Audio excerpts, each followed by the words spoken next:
Começaria aqui com um desafio, não é? Let's imagine for a moment that our university, your university, was a living being. So, would it be consuming more resources than the Earth can regenerate? So today we are here to explore how we can measure and shift these impacts. So, hello everyone. First of all, my name is Patrícia Araújo.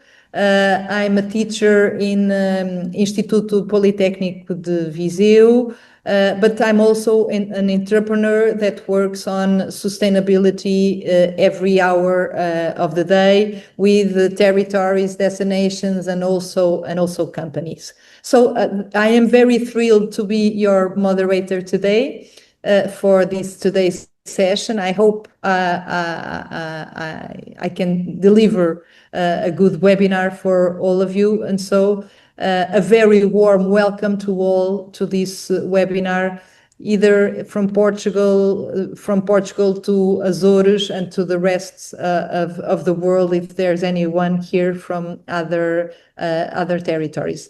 So I'm truly excited to be with you in this conversation, focused on this topic that is both urgent but also inspiring: how to promote the use of ecological footprints within higher education institutions, drawing from the experience of these European projects that our participants are going to present us today. So our goal is to reflect, but also to inspire and identify practical ways to integrate the use of the ecological footprint into our institutions, into our lives, I would say.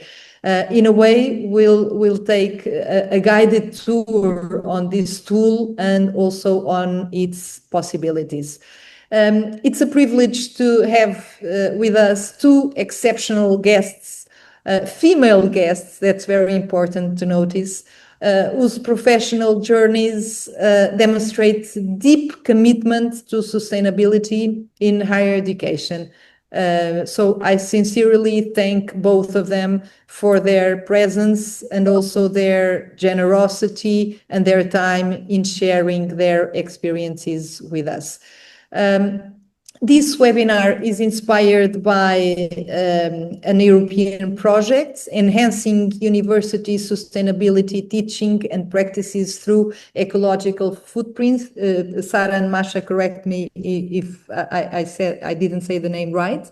This is an Erasmus Plus project co-funded by Erasmus Plus that brought together European universities and the global footprint network.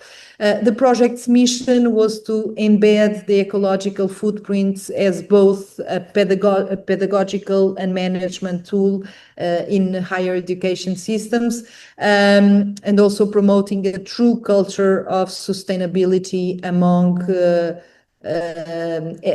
these institutions, students, and also administrative teams. Our first guest, Mahsa Mapar. She's an assistant professor at Universidade Aberta, a researcher at Universidade Aberta, and also a collaborator with SENSE. She holds a PhD and a master in environmental management, and focuses on sustainability tools, SDGs, higher education systems, and e-learning in environmental education.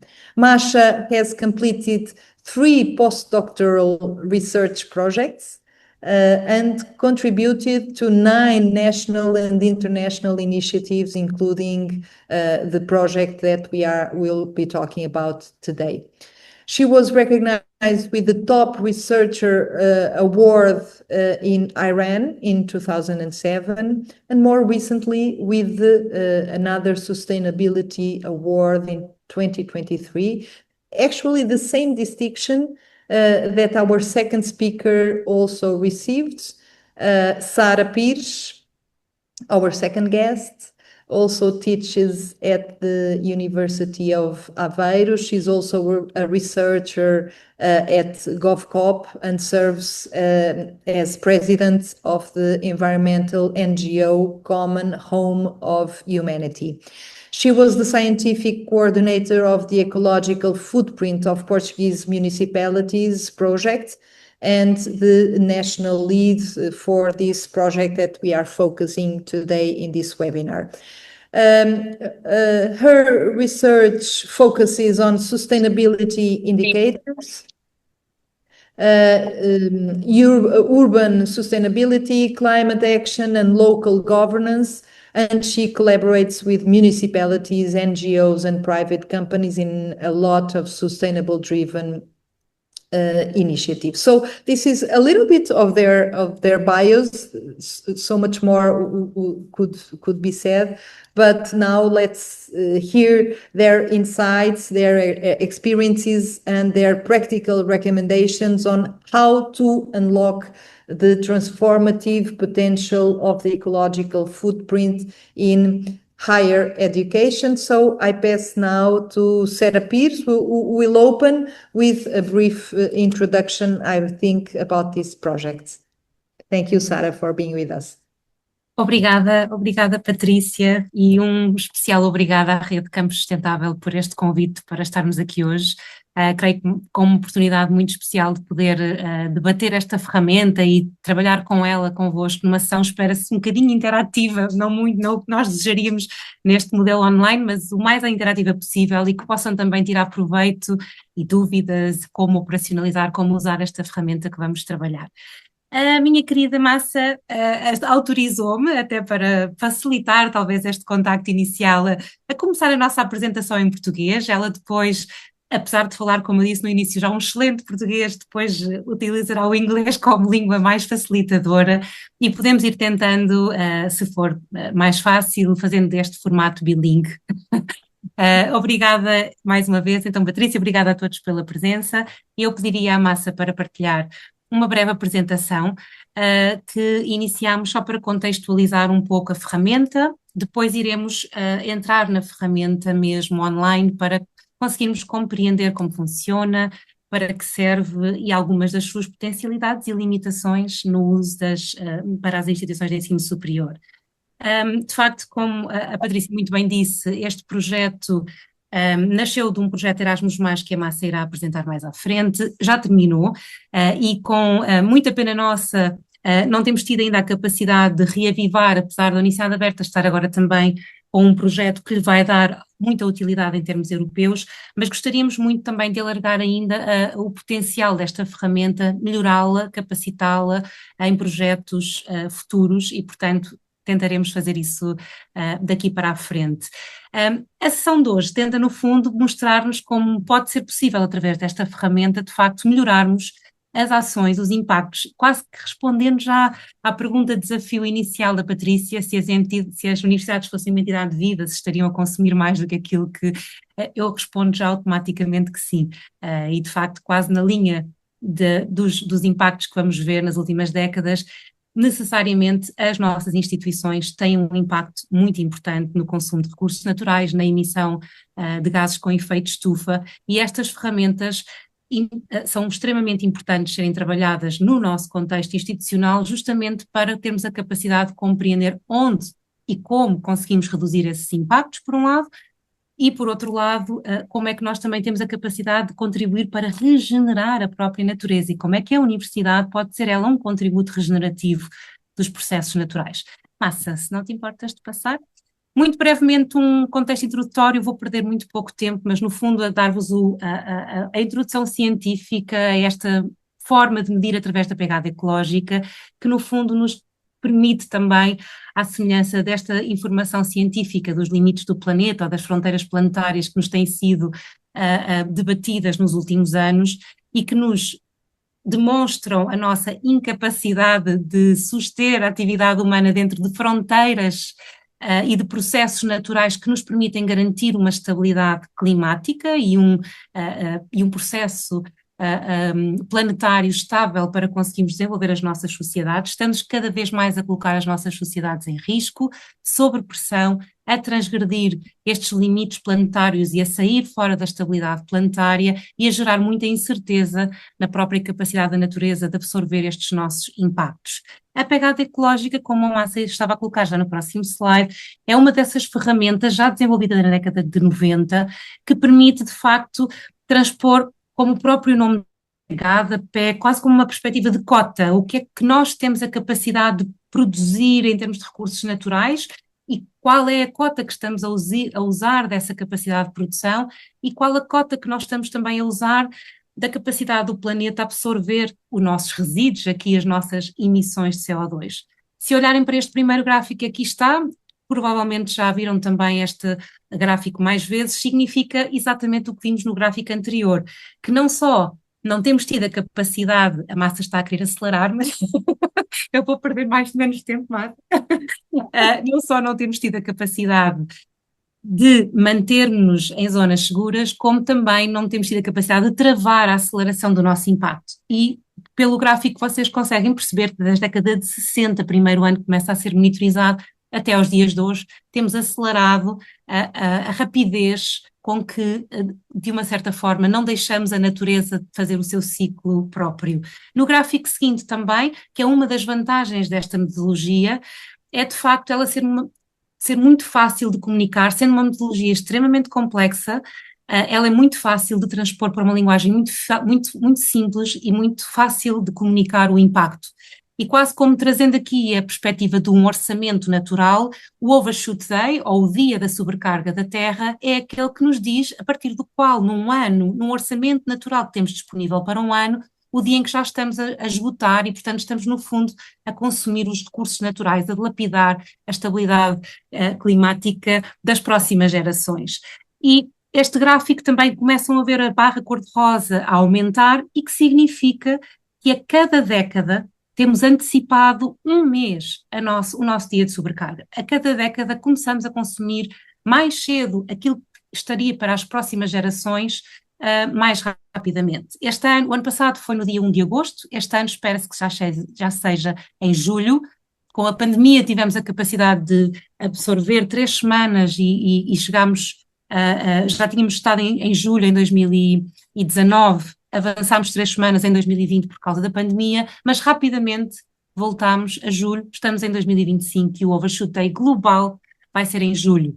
A metodologia é muito versátil e permite-nos, Mahsa, podes pôr o próximo slide, também compreender as desigualdades de impacto entre os países. E esta é uma figura que todos os anos a Global Footprint Network, a parceira do nosso projeto Erasmus+, também publica, no fundo, para sinalizar, e aqui estão 2 países que vamos usar como exemplo, o nosso, Portugal, e o Luxemburgo, para perceberem, por exemplo, porque é que é tão importante, se a nossa universidade estiver localizada em Portugal, ela terá impactos diferentes do que se estiver com os mesmos impactos, com as mesmas atividades de consumo, ela terá impactos diferentes se estiver noutros países, porque tem uma estrutura energética, de consumo, de mobilidade associada por trás, que impacta na sua atividade. E, portanto, o impacto de um país não é indiferente à localização da universidade. E, de facto, Portugal está muito mal na figura, porque, numa média global, nós somos uns grandes contribuidores da dilapidação rápida deste overshoot, e em maio, no dia 5 de maio deste ano, já esgotámos, e portanto estamos hoje, um mês depois, no Dia Mundial do Ambiente, estamos hoje um mês depois a celebrar um mês de consumo dos recursos naturais das próximas gerações. No próximo slide, e passo o palco ainda não, para a Mahsa, mas para vos dizer que no próximo slide também conseguimos fazer uma escala abaixo, isto é, para além dos países, num projeto que desenvolvemos em Portugal, também conseguimos perceber as desigualdades territoriais e como é que alguns municípios têm uma capacidade de gerar um impacto superior a outros e como é que, de uma certa forma, a desigualdade da forma como gerimos os nossos recursos é de facto também espelhada nas diferentes regiões em Portugal. Uma das vantagens desta metodologia, e daqui chegamos à nossa calculadora, é que de facto ela se aplica, Mahsa, podes pôr no próximo slide, a um conjunto, desde o nível individual, que nós podemos calcular a nossa pegada individual através de calculadoras, embora claramente não seja uma ferramenta científica, é uma ferramenta de educação ambiental, podemos chegar ao impacto do indivíduo para o planeta, dos países e das cidades para esta compreensão global do nosso impacto. Mas muito dificilmente tínhamos instrumentos para calcular o impacto de instituições. E por isso a nossa ferramenta partiu desse pressuposto. Como é que desenvolvíamos uma calculadora que facilitasse as instituições a compreenderem os seus impactos da pegada ecológica? Mahsa, podes continuar a partir daqui, obrigada. Thank you so much. Ok, muito boa tarde a todos. So, acho que precisamos de mudar para inglês, ok, uma abordagem mista, mas se tem alguma pergunta,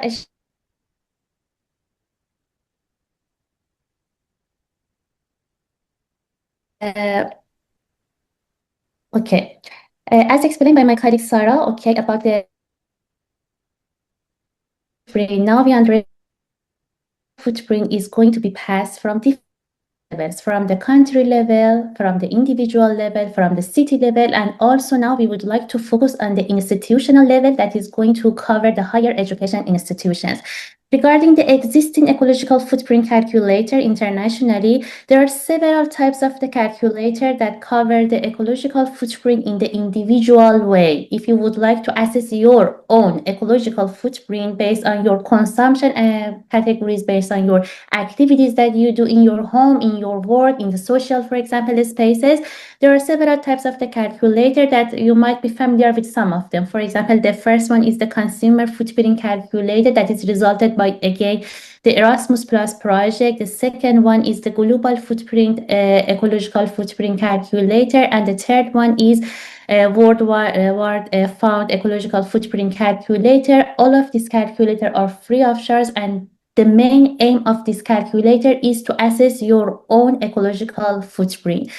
Some universities also already had some attempts to produce some types of the calculators that could be applied, for example, for the research or education process, or even for assessing the ecological footprint of the organization or cities. For example, one of the examples is the calculator developed by Universidade de Corona in Spain. And this calculator serves for any, I would say, the reasons that you would like to assess the footprint. If you would like to assess the footprint of the individual or the institution or the city, or even you would like to use this calculator for the educational purposes. However, this calculator was not exactly based on the needs of the higher education institution, but could be applicable. Or the new trends around the world, it would be, for example, some groups of the sustainability assessment tools or sustainability calculator. One of them is the Wuppertal Sustainability Calculator that developed by the company in Germany. And this one is not actually the ecological footprint calculator. This one is a sustainability calculator, but within this calculator, there is a specific section about how the institutions can calculate their ecological footprint ecological footprint assessment. So this one was the reasons behind developing one specific calculator as a university footprint calculator within the EUSTEPs project that perfectly covers the needs of the universities, specifically in the European countries. However, other countries can also use this calculator by choosing a destination in the European countries. I will explain when I explain the tour inside the calculator about these differences. So, what is the university footprint calculator? As explained by both Sara and Patricia, this one is the outcomes of the Erasmus Plus project, EUSTEPs, enhancing university sustainability teaching and practices through the ecological footprint. So the main aim of this project was to use the ecological footprint as a base lens to transfer the concept of the sustainability inside the institutions. And so the project had two main outcomes. A part of the outcomes was the educational outcome, which focused mainly on the educational courses for the education, for the educators, for students, for administrative staffs. And the second outcome of this project was the university footprint calculator that was developed by the collaboration of 4 European universities, in which Universidade de Aveiro and Universidade Aberta were also the partners of developing this calculator in line with the non-governmental organization Global Footprint Network. The calculator was launched in 2022. The calculator nowadays used by more than 150 higher education institutions around the world, not just European universities, but also we have several participants in the calculator that use this calculator annually in other, for example, continents. And we reach out so far 30 countries that use our calculator for calculating their footprint. So the calculator is available online, free of charge. So any individual, if they would like to enter the calculator, they can enter easily by creating the credential, and it would be totally free of charge.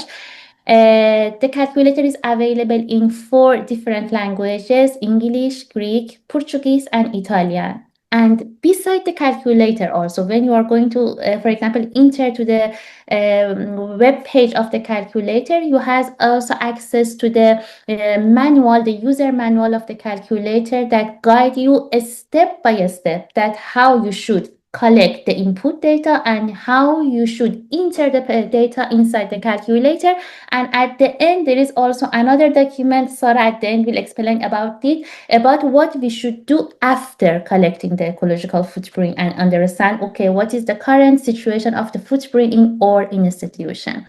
So before I start to explain some, I would say, features inside the platform, inside the calculator as a tool, I would like to briefly introduce you about the categories that you will find inside the calculator. So when you open the homepage of the University Footprint Calculator, in fact, you will access to the 2 specific sections. One in the left side, as you can see, it's a bigger map. Another one is in the right side, it's a smaller map that introduce the direct control and indirect control inside the university. But what's the meaning of the direct control? The direct control are the services, the operations, the activities that university use them or act regarding this, for example, consumption category, to provide some, for example, education for the students, to do some research or to do some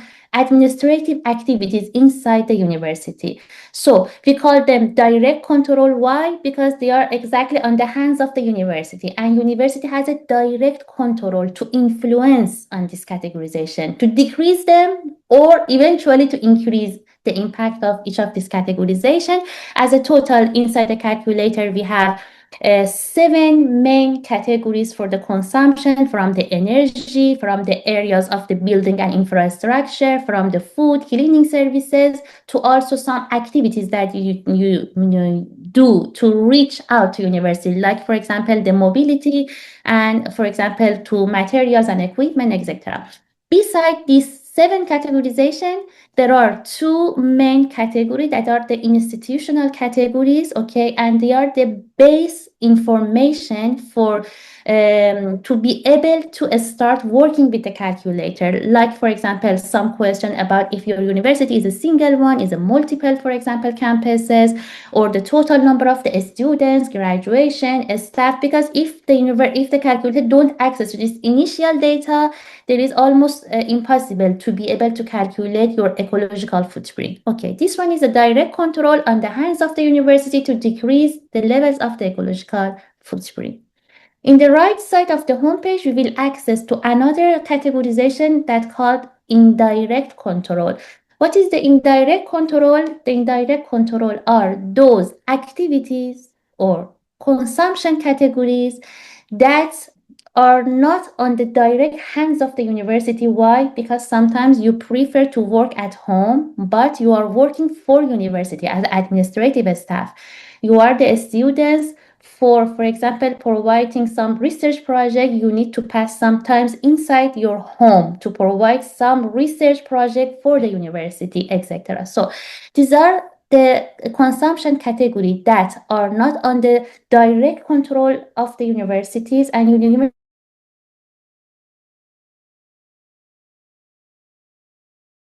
footprint of this categorization. There are three main categorization here: energy at home, food at home, and the mobility from home to reaching out to the university and vice versa.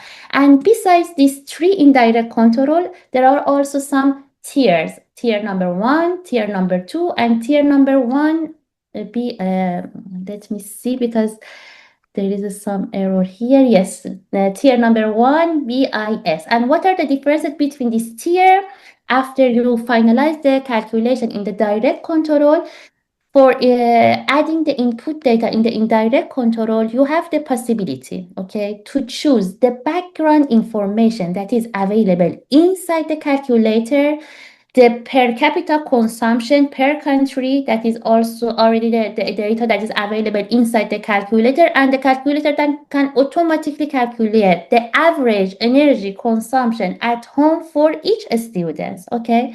So the second one is the tier number 2. Imagine that you are at the advanced university in ecological footprint. For example, you calculate your ecological footprint for 3 years, 4 years, 5 years, and now you would like to add some data that increase the accuracy of your calculation. In this case, you can even opt to use some survey, and the data collection for the energy at home, food at home, and mobility from home to university could be calculated through a survey by a sample of the students and staff at your university.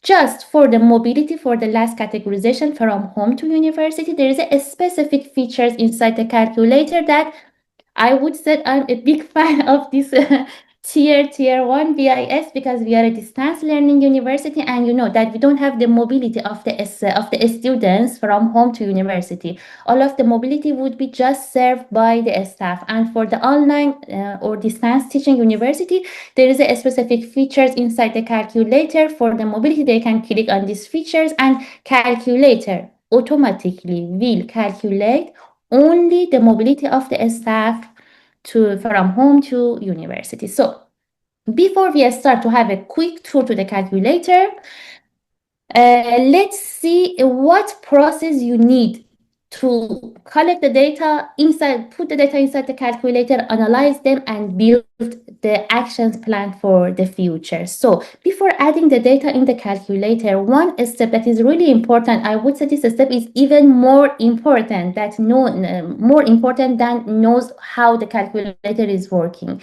is to understand to distinguish how your university can collect the input data. So before entering data to the calculator, what we need?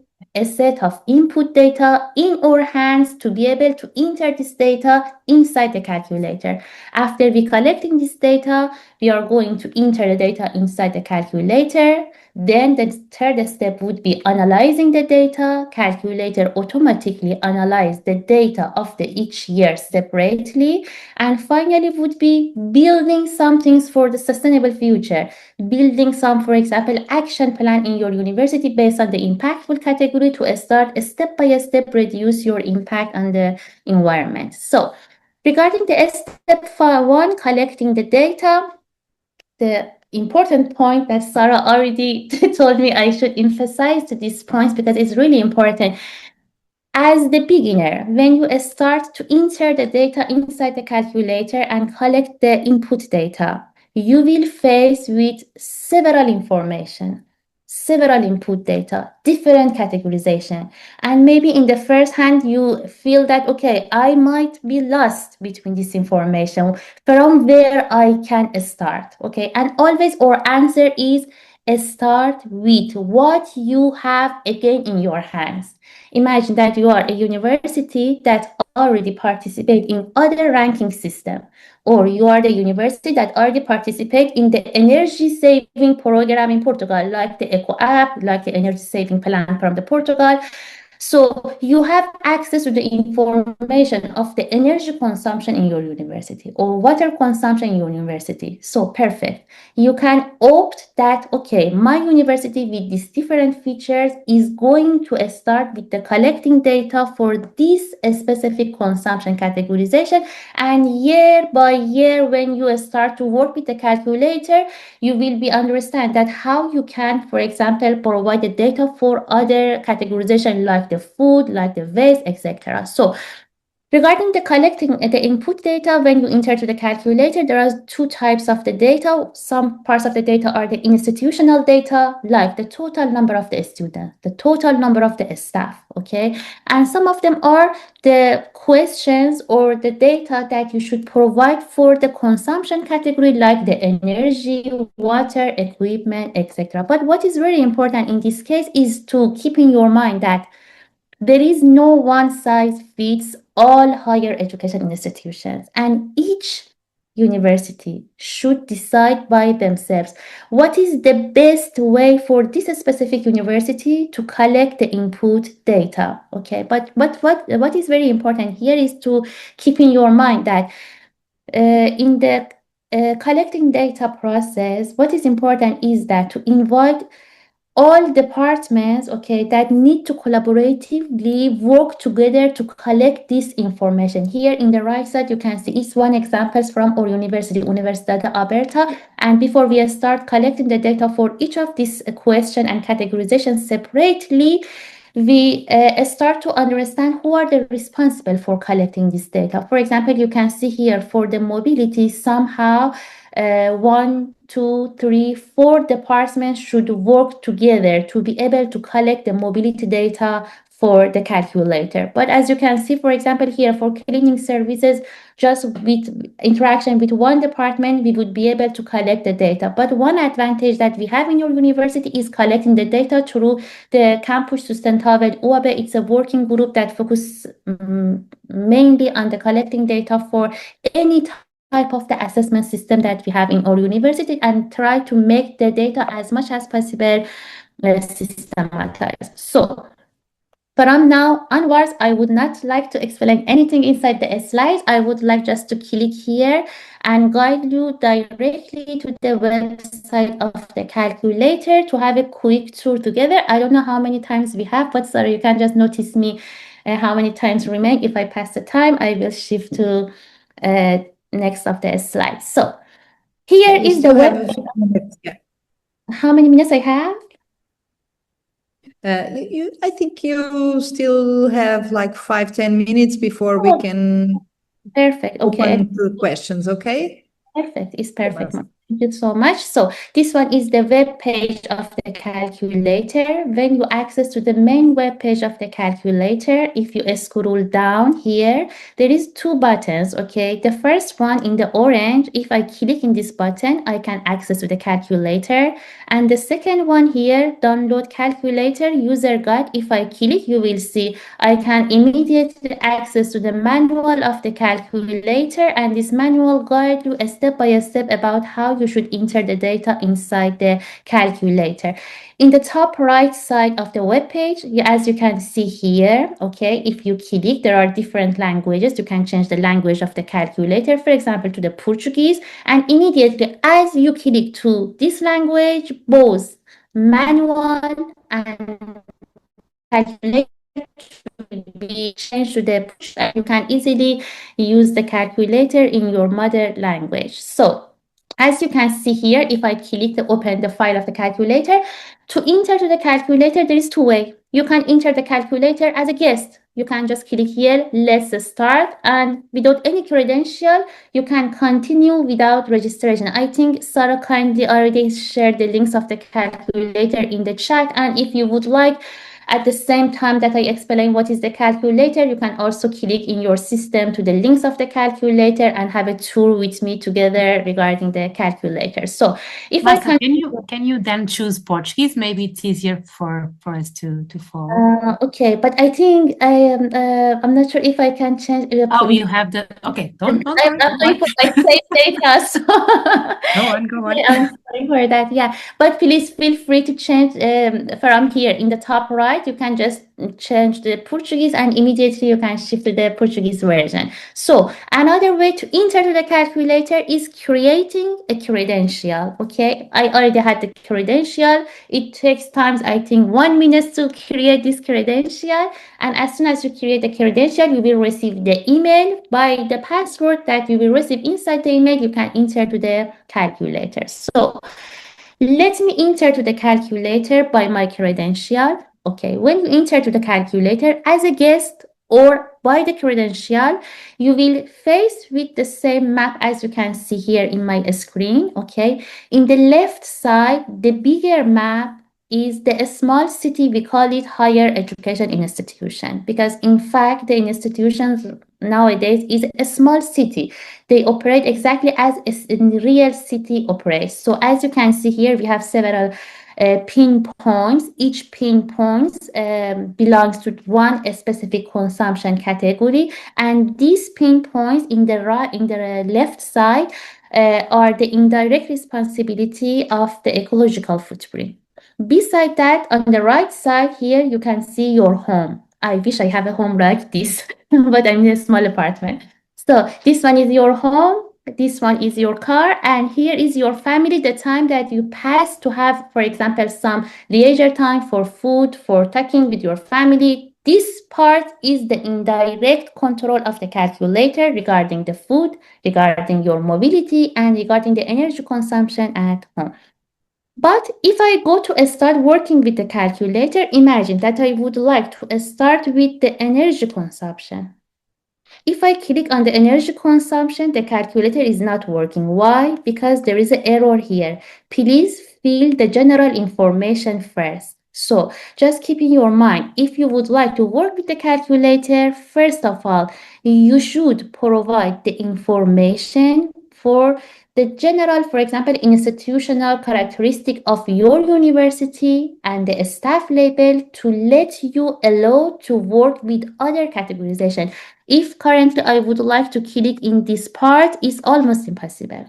But as soon as I try to fill out something here, for example, the name of the university, if my university is single campus or if my university is multi-campus, if all of them located in the same city or different city, for example, a year like 2018, the number of the publication, I just add something as examples, the number of the graduation, and the total funds received in your university. As soon as you enter all of the data, you can see there is a save button. You can click to the save, and then it's a validation mark on top of the calculator. As soon as you receive this validation, it means in Portuguese fish. You can continue and enter the data for the rest categorization. So after that, I can go for the next one, for example, a staff label, add the data, save for the next one, and continue. And in some certain points, as you can hear, okay, if you click, you can access to more information. For example, total number of students enrolled in the year of the reference. Oh, what is exactly mean? Which students I should report here? If you click here, there are some information. Okay, if you would like to calculate the total number of the students, you should follow this instruction. So for some certain points, you have access to this instruction until the end. Okay. So I would like to go to one of the sample of the calculation, okay, because I already had the credential. If on my name I click, I will access to my calculations. Those who enter to the calculator without the credential as a guest, they might not access to all of these items, okay. When you access as a with your credential, then you can access to your calculation, and it's a privilege. I would like to encourage everyone to create a credential, because anytime as you wish to edit the data, change something, it would be able to back to your calculation, and there is no need to start from the beginning. And it would be happen for you several times when you're collecting the data in the calculator. So you can see here some examples of my calculation. This one is the examples that currently I add, as you remember right now together. Universidade Aberta as a sample 2018. And you can see the status here is in progress, just 8%. It means that you should add still the data until 100% like other examples to reach the total calculation of the ecological footprint. However, keep in your mind, if you have just the information of the general information, staff labor, and one more consumption category, you still can calculate the ecological footprint of a certain ecological footprint category. For example, my university has just information for the mobility for 2024. It's okay. I can start to input the data for 2024 for the mobility, and then the calculator just show you the results of the ecological footprint based on the mobility. So if I click to one of them, for example, from 2023, here is load calculation. If I click here, the calculation and the analysis would be appear. The next one is save calculation. If I click to the save calculation, the calculator automatically show me the final results. As you can see here, it's the results of the calculation, but in a numeric way. Okay, so you have access to the results of the calculation in a numeric way, or if you prefer, you can back here, click to the load calculation and access to the results of the calculation based on some graphs, as you can see here. Before I explain about this graph, just one important point to remind you. As you remember in between the slides, I told that to calculate the indirect responsibility, there are 3 possibilities. You can choose tier number 1. If you choose tier number 1 here, the calculator automatically use the default information and there is no need to add any information regarding the indirect parts. If I have a survey with a sample of the student and staff about energy at home, food at home, I can click here and then add the data from the sample. If you are a distance learning university and you would like to calculate the mobility in the indirect parts, there is a specific features here, tier 1 BIS, that calculator automatically calculate the mobility just based on the total number of the staff. So Mahsa, this one, let me just interrupt you to say that tier 1 usually is when the universities don't have this information about the consumption of energy at home for their staff or for their students. It's very difficult. So tier 1 is the most favorable to use because it considers the average of, for instance, in Portugal, of the Portuguese consumption of energy, of the Portuguese mobility impact per person. So it considers the average of the country, and we have 28 countries here to assess this average. Exactly. Thank you so much, Sarah, for these points. And I would like to add one point to the indication of the Sarah about the countries. Imagine that you are not a European country and you would like to use a calculator. Okay, in the general information here, when you click, you should add the name of your country, but you can see here just the names of the European country would be appear. Okay, so in the manual we indicated if you would like to enter to the calculator from other countries outside the European countries, no problem. You can choose one of the countries that more or less has the same habits as your country, but in the European country. So you can choose one of the countries as a sample and then start for continue the calculation. So we need to hurry up to finish for this. Yes. In 1 minute I will finish. It's the last one. So as you can see here is examples of, it's just one example, not the exact, for example, data from our university, but from 2023. After you add all of the input data, you will access automatically to the total footprint of your university. Okay, from this total ecological total footprint, that is, for example, 1,700. Here in the blue, this graph, you can click to the direct results and you can just calculate the portion of the ecological footprint that is under the direct responsibility. For example, for our university is 482. If I click on the indirect results, it shows that it show me the portion of the total ecological footprint that is belong to the indirect results. Even in the graph, you can see, for example, we are a distance learning university. It totally makes sense that in a distance learning university, the energy at home and food at home as an indirect responsibility had more impact to the ecological footprint, okay? Or for example, we are a distance learning university. It totally makes sense that staff labor appeared as the most impactful category in our university. And even if you go down, you click to other, for example, categorization, you have access to the detail of the calculation for both direct and also for the indirect responsibility. If you click to each of these items, you can access to the details of the calculation. And the last point that I would like to emphasize is that imagine that you calculate your ecological footprint, okay? So the main question that comes to your mind, is it possible I compare Universidade Aberta, the total ecological footprint by the Universidade Aveiro?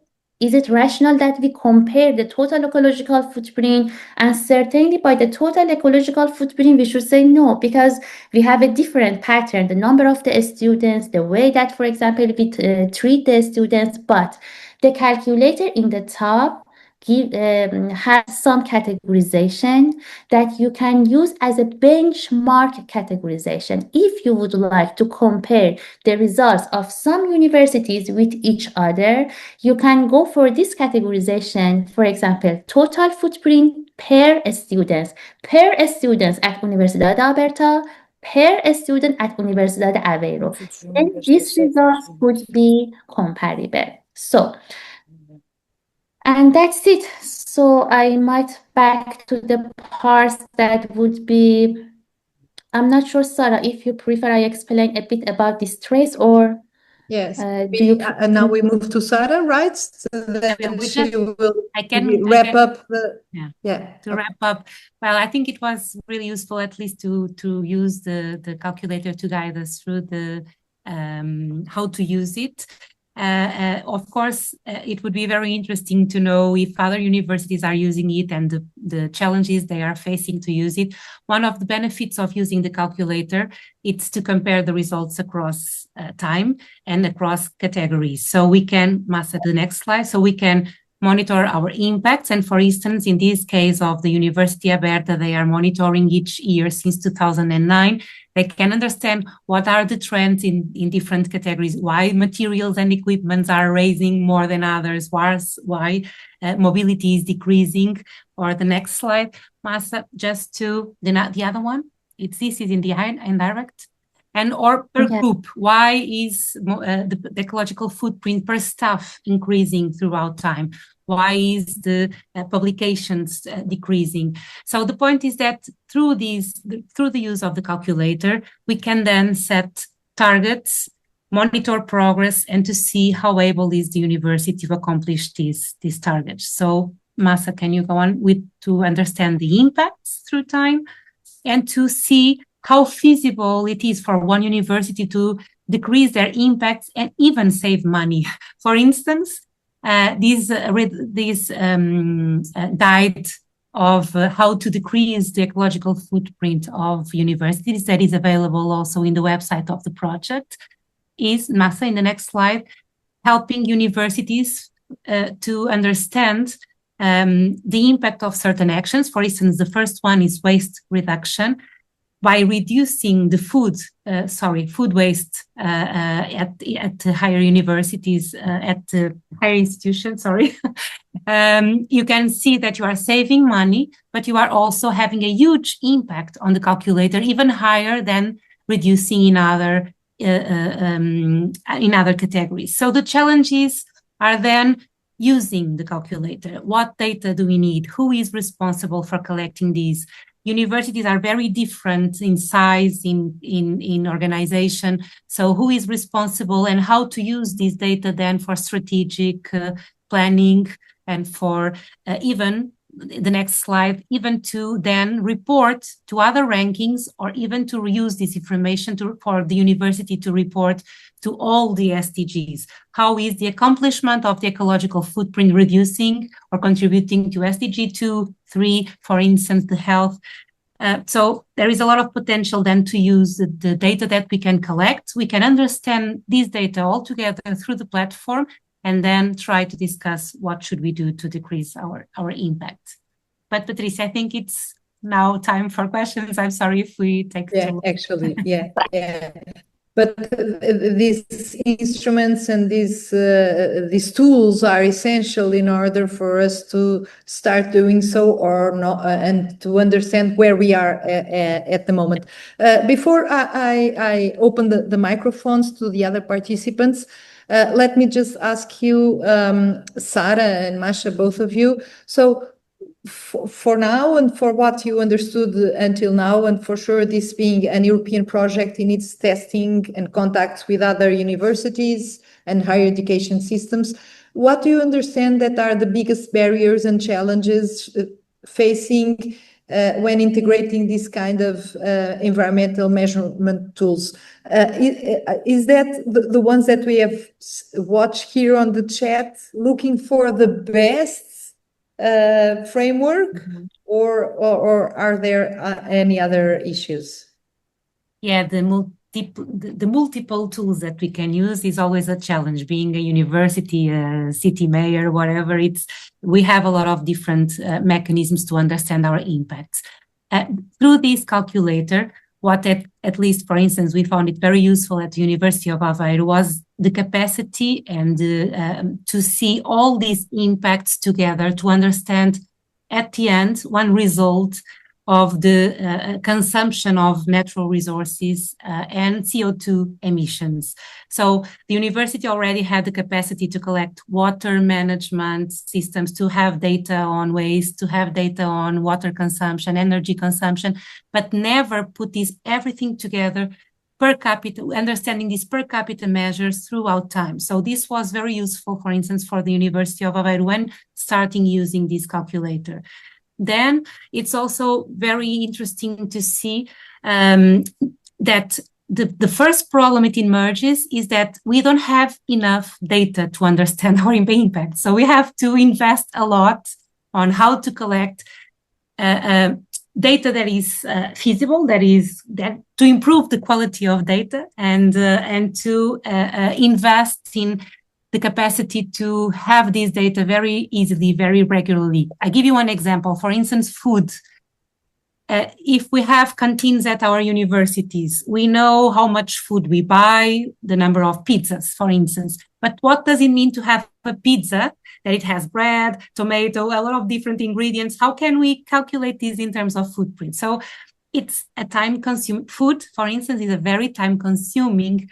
Very controversial also, yeah. Method, not controversial, but method to then input in the calculator. And the University also controversial because then we need to know what's local food, what's not local food. The calculator enables to, it's very difficult to know that, but trying to simplify that.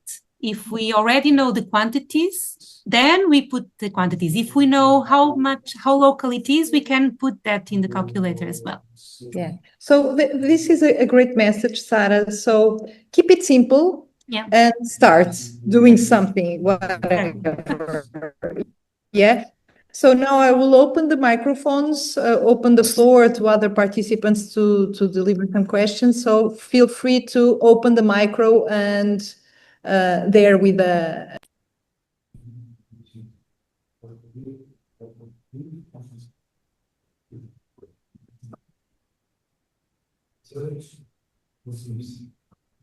Is it because... okay, Paula, please.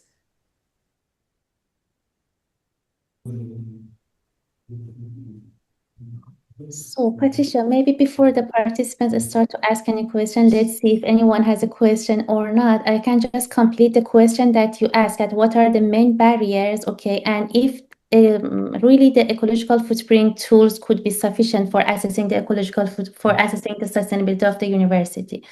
Regarding your first question, before this meeting, we had a quick chat with Sarah about what exactly the barriers or challenges could be appear, and both of them were agree about this issue, that one of the barriers that you will face whenever you introduce a new tools, okay, in your university, irrespective of this one is a sustainability or other tools, is the issue of the change management. Because imagine that you have, I always said, okay, I have 3 tasks on my desk.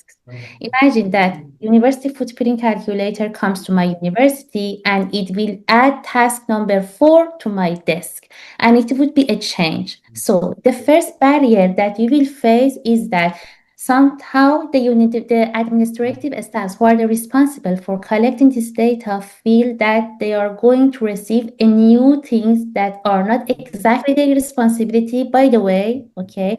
And they cannot perfectly understood that what they should do with this new change that comes to the university.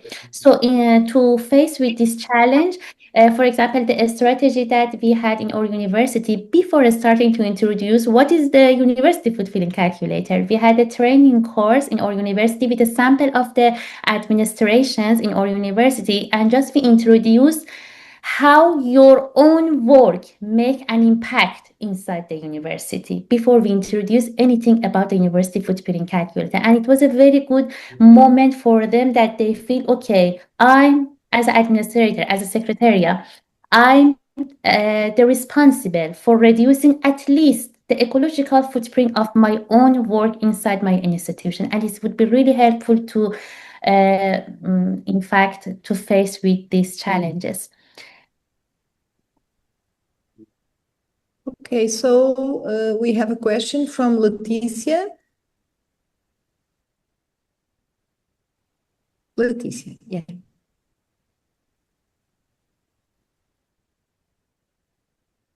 I don't know if it's only my problem, but I can't hear her. Okay, is it okay? I forgot to. Yeah. Okay, cool.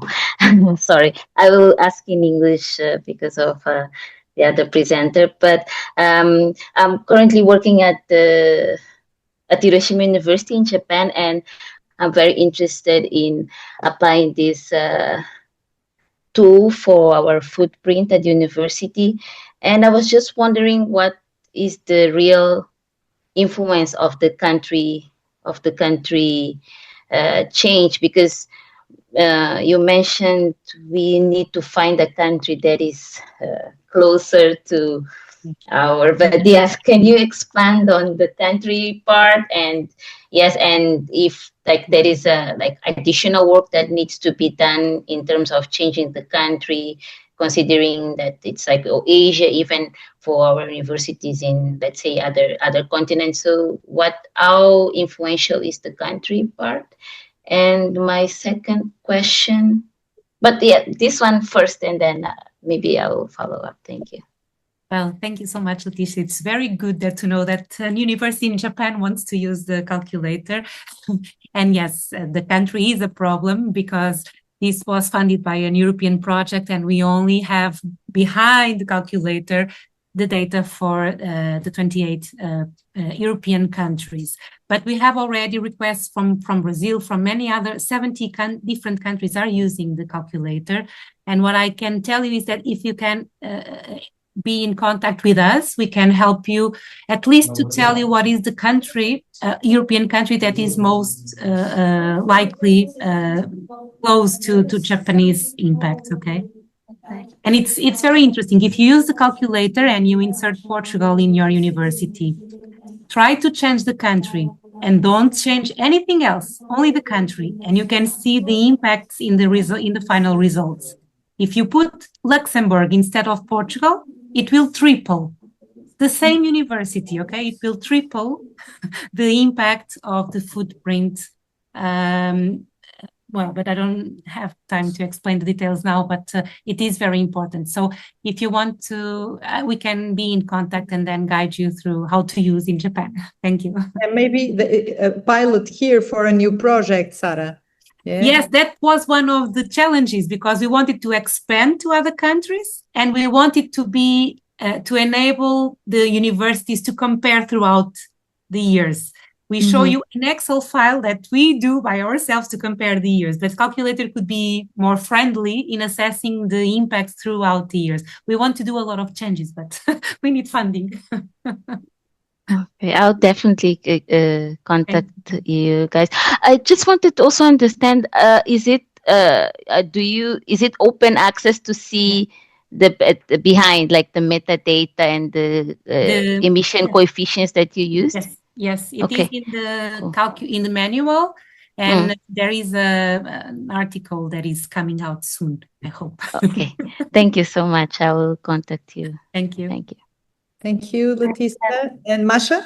Yeah, finalizing, just to complete the answer to the Leticia, I would like to suggest something, because the calculator includes two parts, indirect responsibility and direct responsibility. And when you are going to calculate your university footprint, you will distinguish that somehow at least half of the percentage of your ecological footprint is belong to the indirect responsibility. Indirect responsibility is a part of the calculator that can you easily adjust it based on the reality of your university, because you can opt for tier number 2, and then you can develop a very brief survey. The sample of the survey is available in the manual, and then you can collect the habits of food consumption, the habits of energy consumption, okay, in your university with a sample of the student and staff, and in this case, you can be closer to the reality of the country outside the European countries also.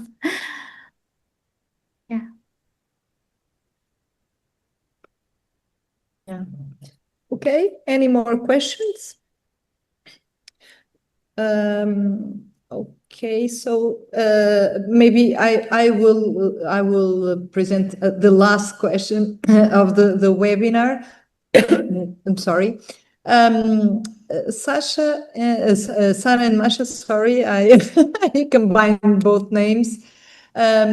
Just to finalize, what strategies or actions would you recommend to the participants in this webinar? How can they start, and how can they overcome this change fatigue and so many tools within universities? So which is the best way to start? I think we already have a lot of I think Mahsa has a very good example to say. We are already collecting a lot of data to report to rankings, to report to public administration, to statistical institutes. So we have already a lot of data. Sometimes it is dispersed, it is not combined. So I think it's starting to see what data do we have and what data do we need. Use the calculator to assess this, to see the efforts that you have to put on it to increase the data and the quality. Because for many reasons, Mahsa can tell us, even for a Portuguese, the EcoAP initiative that is compulsory for universities, the data is the same, for instance, to report for the EcoAP than to report for the calculator. So it is helpful to at least use what we are already collecting. Yeah, exactly. Thank you so much, Sarah. Just to complete this part that you said, I have examples in the hands. Yeah, I can just complete with this answer that, okay, the first step that university should consider to start working with this calculator and overcome with several sustainability assessment tools that we have right now in our hands is try to find a way to systematize all information in a responsibility of one person or one department. As an example, there is a program as mentioned by Sarah, EcoApp. This one is a program that is obligatory, is a compulsory in all of the public sectors, and several data collection that we collect for the EcoApp system can directly be entered inside the calculator. So by having the data for one specific system, you can transfer this data directly inside the calculator.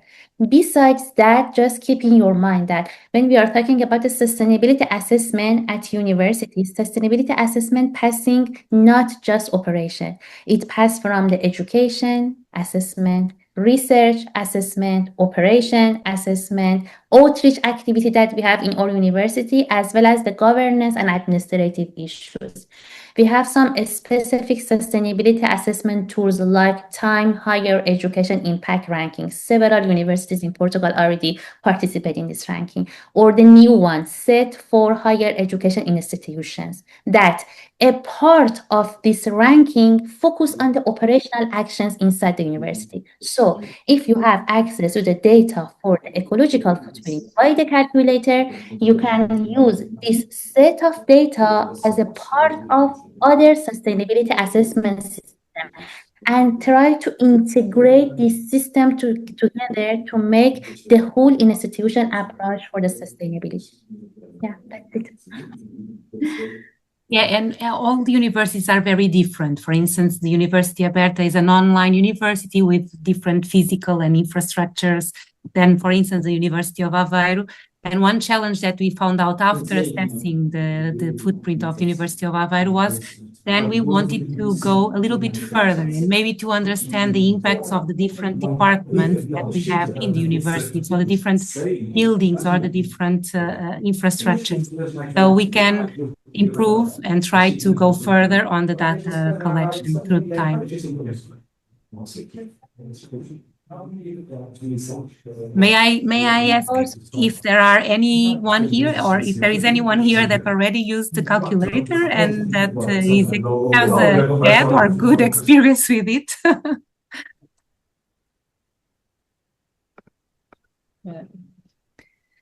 No. Just there is a question on the chat. Annabella asked a question, Patricia. Maybe we can also answer to the last one.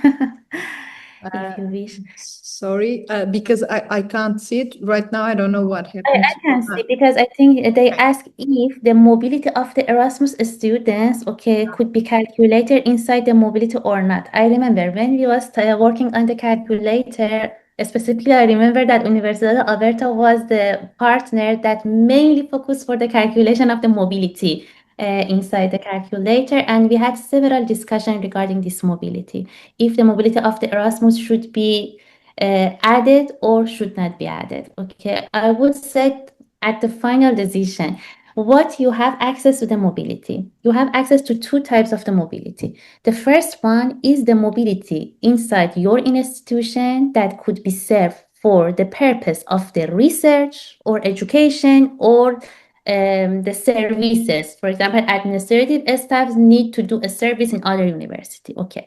In the mobility, in case of the research, university can opt if they would like to include the mobility of the Erasmus students inside the calculator or not. But what is important is that we should be aware that if we include this mobility inside our ecological footprint, and the destination, for example, university also add this one inside the university, this would be calculated 2 times.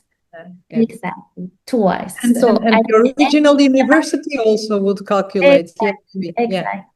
Exactly. And I would, to be honest, regarding the mobility from home to university, this one is the ecological footprint that 1 time should be calculated for the university, because I go to university for the research and teaching purposes.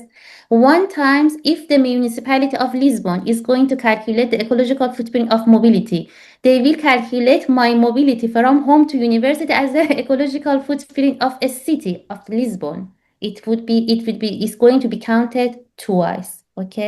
So in this case, regarding the manual, we didn't indicate it to the Erasmus one. Right now, if you open the calculator, there is in the manual, there is no indication to that, but university can opt if they would like to add this one or not, but it's not the obligatory information inside the calculator. Can I just add a small, should I just include a small note here? Because it's also working or playing with the calculator is also very useful for 2 things. For instance, even if you have the data that you are able to do, but that you are able to collect, but imagine that you want to buy a solar panel and you know how much investment you have to do on it. You can assess and play with the calculator how much it will reduce your impact. Or if you invest in that same amount of money in another category like food, how much are you able to reduce the footprint? So you can invest maybe better your short money at university to understand. So you can play with the simulate scenarios in order to understand the effects and to reinforce the actions that you are going to develop. And to educate people. Okay.